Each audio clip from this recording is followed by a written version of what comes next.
Hello, this is ANU Observer, and we are bringing you an interview with artist Stephen Dupont for his upcoming exhibition, Are We Dead Yet?, at the aMBUSH Gallery.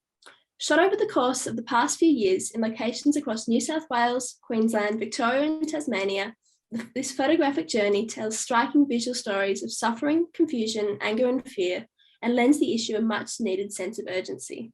Hi, Stephen. Hi, Jemima. How are you? Good. You? Yeah, good. Thank you. Good. Okay.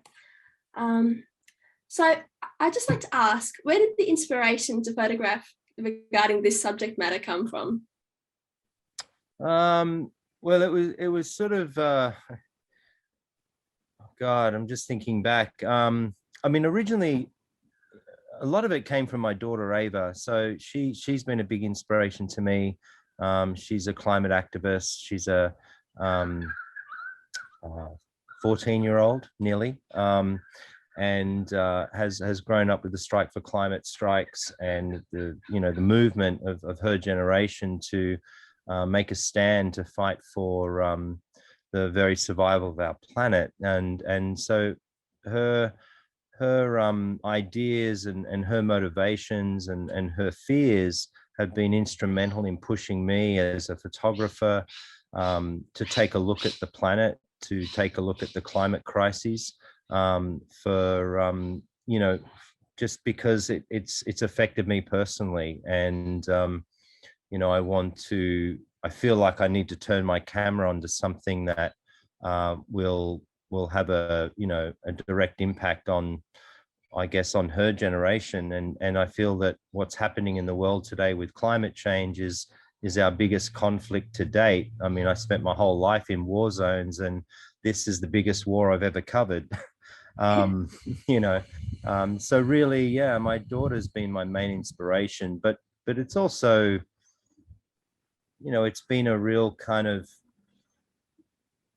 I guess, revelation in terms of understanding where we all are as human beings and where we are in terms of the future of our planet. And if you believe a lot of the scientists, which I do, we're in great danger of not being around for much longer if we don't try and reverse the effects of climate change. So for my daughter and for her generation and for generations behind them, I want to see them have a world that they can live in, and I want to see them have a clean world, not an apocalyptic nightmare.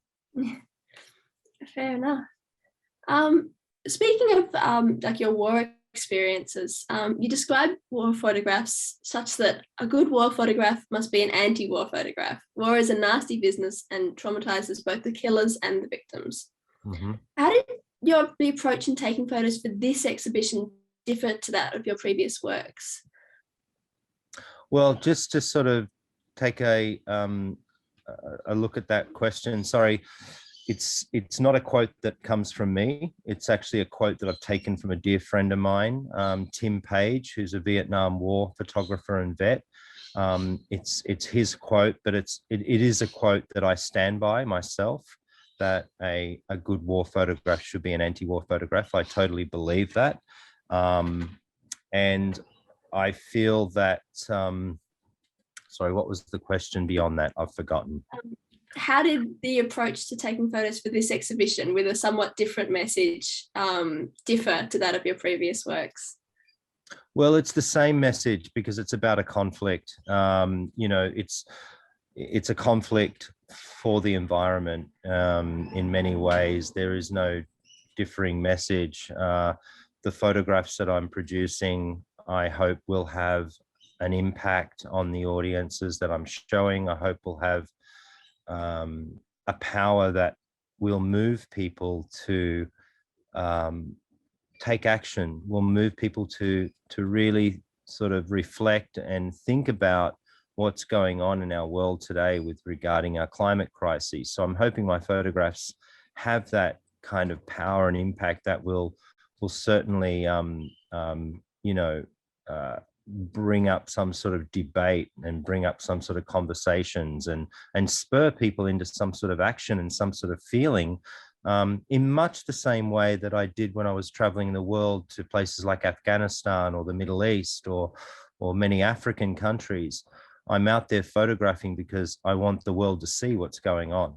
I want the world to be affected by what I'm photographing and to have a sense of action. And I'm doing the same thing with climate. I'm traveling around our country and I'm uncovering all these kinds of atrocities in a way, or the effects of one great atrocity, from blatant sort of destruction of our native forests in the places like the Tarkine, to dieback close to you guys in Canberra, on the Cooma Monaro Highway, all through there in the Snowy Mountains. You've got this whole dieback going on with the native trees, the oceans, the marshes up in the Gulf of Carpentaria that are 2/3 destroyed because of overheating.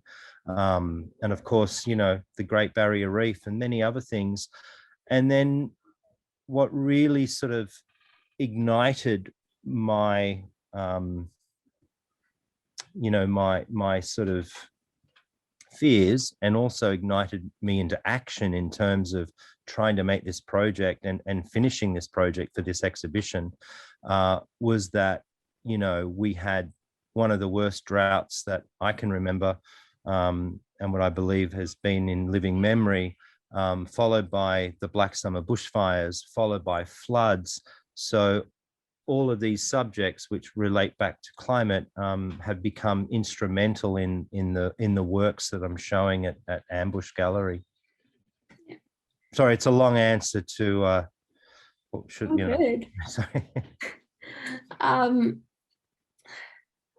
Speaking of some of those photographs, what were the responses from the figures in your photographs from Mogo, New South Wales in 2020 when you were taking the photos?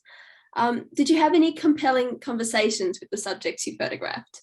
Yeah, I did. I mean, it's a strange thing because, we're all dealing with our own kind of trauma in a way. So people in Mogo and Badala and Cobargo and those places along the south coast, which were in great fear of their lives, in many cases lost properties, were surrounded by fire and were evacuated. These people had very real reasons to fear, and have suffered from post-traumatic stress disorders. And as an observer, as a photographer, I was traveling through those regions to make photographs and to report on what I saw.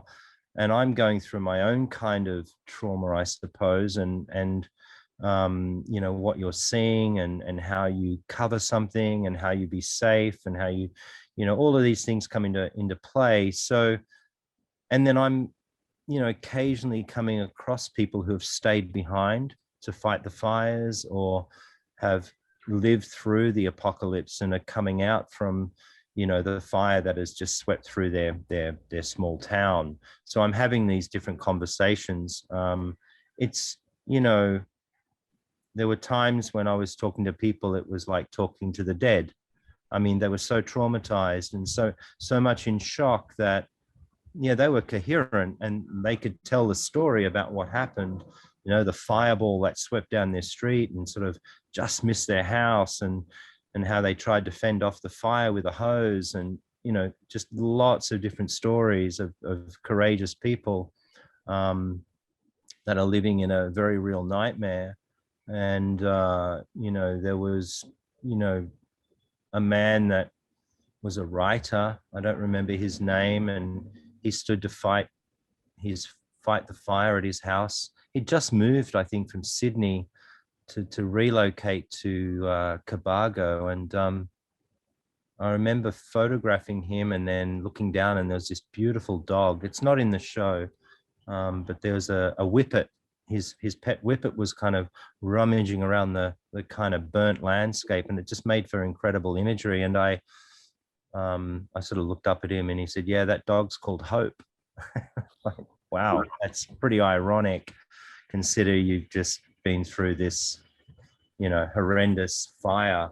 And so there's, all these human moments that come your way. I mean, it's quite solitary though. I mean, and a lot of these places were ghost towns. I mean, I was going through and there were just no one there. I mean, people had fled, and I was kind of,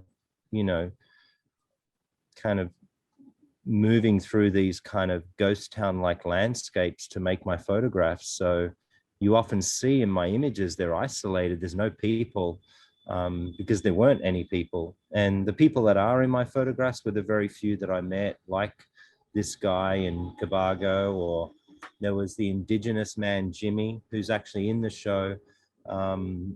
He was interesting because I remember walking down the main street of Badalla, and the sky was blood red. I mean, it was just changing all the time. But it was sort of like yellows to burnt orange to kind of saffron red and blood red, and then almost a kind of black. I mean, the fires were kind of all around, and most of the town had evacuated to the bowling club. And so I was walking down the main street to try and find photographs, and there were not many people around, except I kind of walked up and sort of looked to my left and saw this kind of sort of house.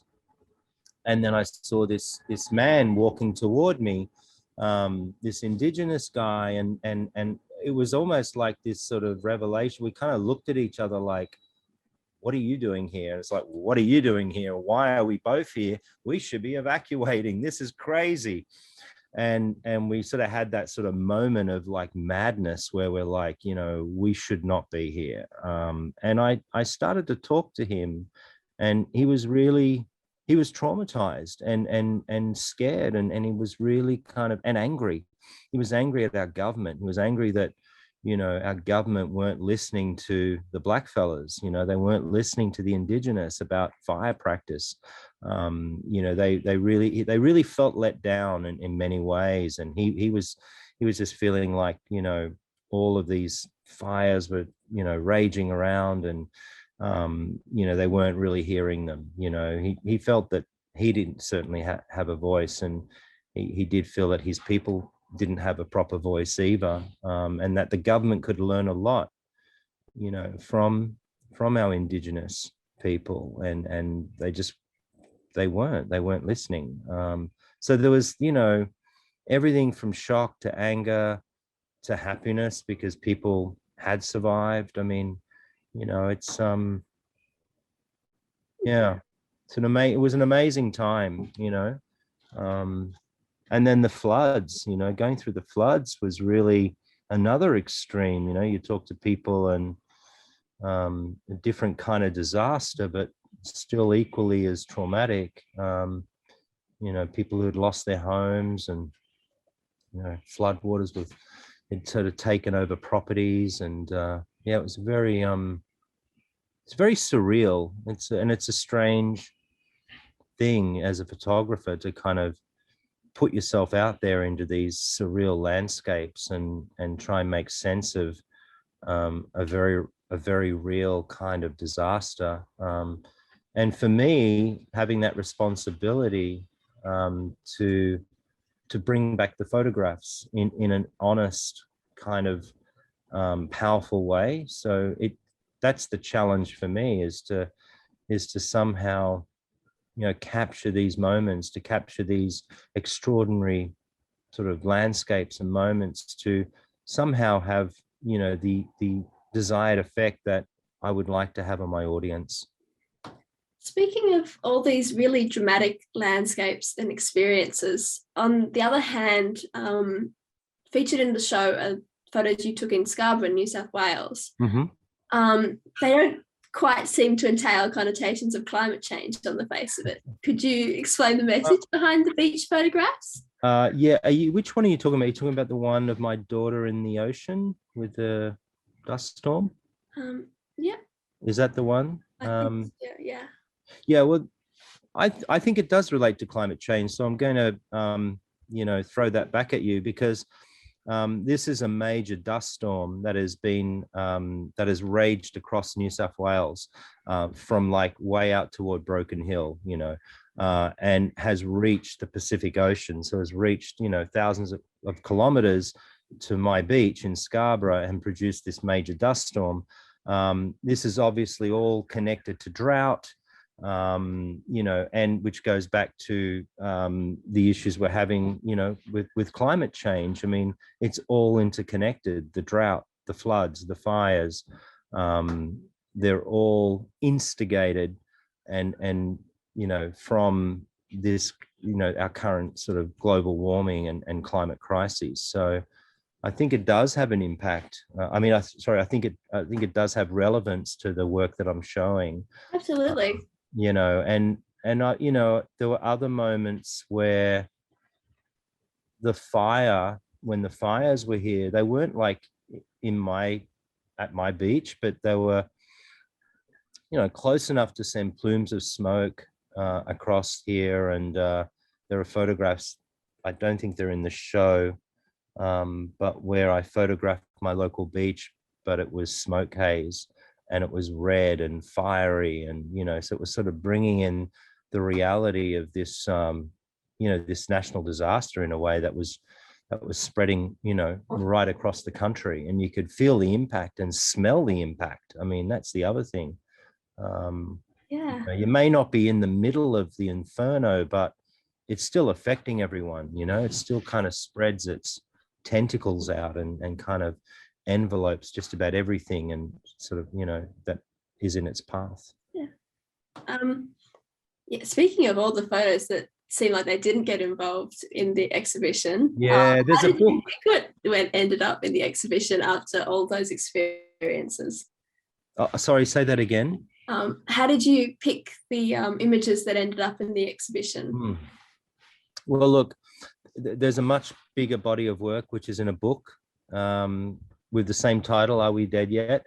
So from that book, which has many images, I've had to edit down for an exhibition which only has 21. So the process of editing is always challenging, and it's not easy, because I would love to have all my photographs in the exhibition, but that would not be, considered a curated exhibition. So it's just a curation of what I feel might sort of show the most broad sense and concise sense of what I'm saying and what I'm showing in terms of the work. So I've tried to kind of, it's kind of heavily fire-based, because that had a lot to do with my recent work covering the fires. And then I've tried to include a bit of everything from the floods to the deforestation to the drought as well with the dust storms. So it's just a matter of trying to include something of all of these different, sides to nature that I'm photographing and talking about. So, yeah. Awesome. Speaking of all of this devastation, do you personally believe it's too late to avert the progress of climate change? I don't want to believe that. I want to have hope. I want to have hope for all of us, for myself, for my daughter, for my partner. I want to have hope for the world. And I do have hope, really. There is a side of me, in a sense, that I've seen too much, or I've seen so much and learnt so much and been told so much about the current crises, that it makes me nervous that we've gone too far and that maybe there isn't a way of coming back. And that is a very real fear I have, and hence the title of the exhibition and the body of work, which is called Are We Dead Yet? I'm putting that question out there to everyone, to think about that very real scenario. But the optimist in me says, hang on, what's the point in living if we can't have hope, right? So we got to have hope, and we have to keep trying, and we have to keep doing things that will have some sort of impact and effect on the climate crises. And, we need to keep, moving in that direction. We need to collectively move in that direction, and we need to really take it seriously. Not enough people are taking this issue seriously. You know, we might have a COVID crisis on our hand right now, but let's not forget that before COVID, it was climate, and climate's not going away, it's getting worse. And so we have to go back to that. We have to bring that back on the table again, and we have to address that issue immediately and urgently, and now, and not tomorrow. So it's really a matter of bringing the attention of this story back to the table again in terms of my work. And I hope that you know, everyone can still, you know, move in that direction. We have to, and we have to have hope, and I do have hope.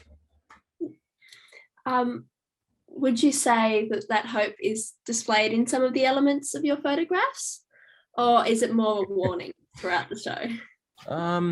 No, I think there's a combination. I think it's more of a warning, and I want it to be a warning. I want it to be a warning to the world. I want it to be a warning to Australians. The work is centered around Australia, so but what happens here reflects the rest of the planet, I believe, and we are a kind of a litmus test in a way when it comes to climate change. So it is a warning, and there, I think, is I'm trying to think of the hope in the photographs. Do you think there's hope in any of the photographs? I'm not sure. I mean, I think there's some hope in possibly the beauty throughout the photographs, despite. Thank you. You've said it better than I could. That's exactly right. And that's why there's the photograph of my daughter descending into the ocean. Yes, there's a dust storm, but it's beautiful.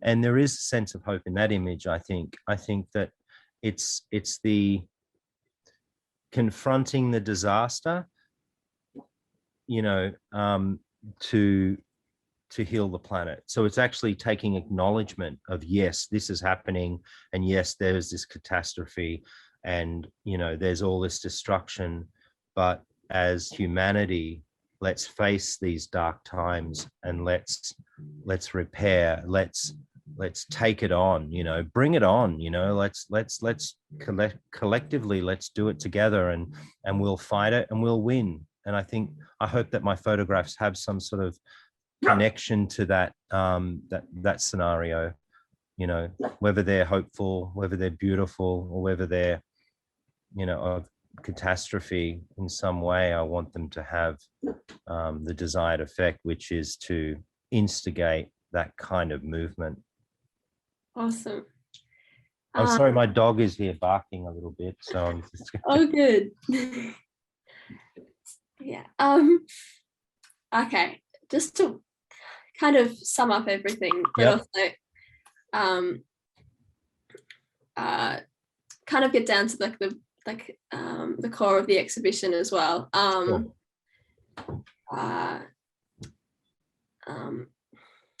Where would you find, by your definition, art in the world around us today? Where do I find art? Oh, God, I think it's everywhere. I think art is in the natural world. I think art is in our museums, of course. It's in galleries. Art is what you make of it. Art is just a reaction to what you're seeing, and how you make something out of it. So as a photographer, my whole world is about seeing. My whole world is about going out there and actually eyes wide open and just feeling it and seeing it. And when I see something, I react to it, and I capture a moment, and hopefully I'm making some sort of art, in a sense, you know, with my work.